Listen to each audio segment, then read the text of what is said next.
یہ کہانی قرآن مجید سے ہے۔ یہ ایک ایسے امتحان کی کہانی ہے جو تاریخ کا سب سے بڑا امتحان تھا۔ بیٹا، میں نے خواب میں دیکھا ہے کہ میں تمہیں قربان کر رہا ہوں۔ یہ خواب میں نے 3 بار دیکھا ہے۔ تم کیا کہتے ہو بیٹا؟ اے میرے ابا، آپ کو جو حکم دیا گیا ہے وہ کر گزریں۔ انشاءاللہ آپ مجھے صبر کرنے والوں میں پائیں گے۔ سوچو، ایک ایسا زمانہ جہاں لوگ پتھر کے بتوں کو سجدہ کرتے تھے، جہاں سچ بولنا بغاوت سمجھا جاتا تھا، اور اسی شہر میں ایک جوان کھڑا ہوتا ہے، میں صرف ایک اللہ کی عبادت کروں گا۔ یہ کیا کہہ رہا ہے؟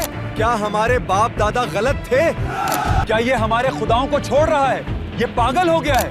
لیکن وہ رکتا نہیں۔ یہ تھے ابراہیم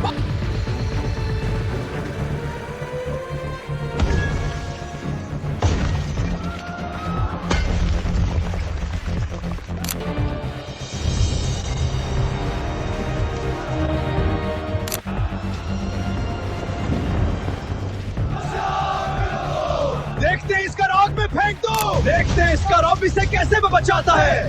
یہ کہانی ہے ایمان کی سب سے بڑی آزمائش، حضرت ابراہیم علیہ السلام، عید الاضحیٰ کے پیچھے کی کہانی۔ یہ سارا قصہ کیا ہے، آئیے سمجھتے ہیں۔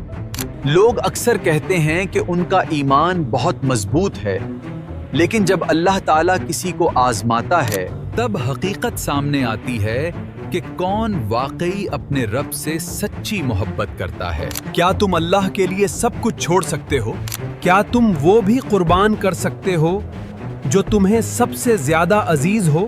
یہی سوال اس کہانی کے مرکز میں ہے۔ یہ کہانی ہے حضرت ابراہیم علیہ السلام اور حضرت اسماعیل علیہ السلام کی، اور یہی وہ واقعہ ہے جس نے ہمیں عید الاضحیٰ کی اصل روح عطا کی۔ یہ سب ایک ایسے دور میں شروع ہوا جب دنیا شرک میں ڈوبی ہوئی تھی۔ لوگ پتھروں اور بتوں کو اپنا خدا مانتے تھے، ان کے سامنے جھکتے تھے، ان سے دعائیں مانگتے تھے۔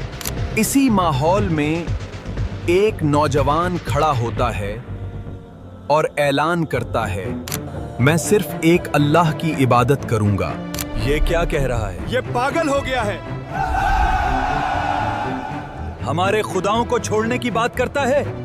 کیا ہمارے آباء و اجداد غلط تھے؟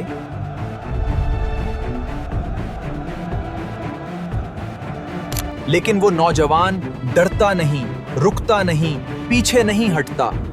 یہ حضرت ابراہیم علیہ السلام تھے۔ انہوں نے نہ صرف بتوں کو توچا بلکہ لوگوں کے عقائد کو بھی چیلنج کیا۔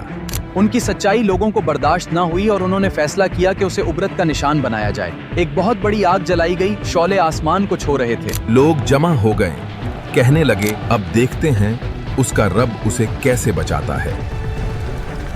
پھر حضرت ابراہیم علیہ السلام کو اس آگ میں پھینک دیا گیا، لیکن اس لمحے اللہ کا حکم آیا، اے آگ، ٹھنڈی ہو جا اور سلامتی والی بن جا۔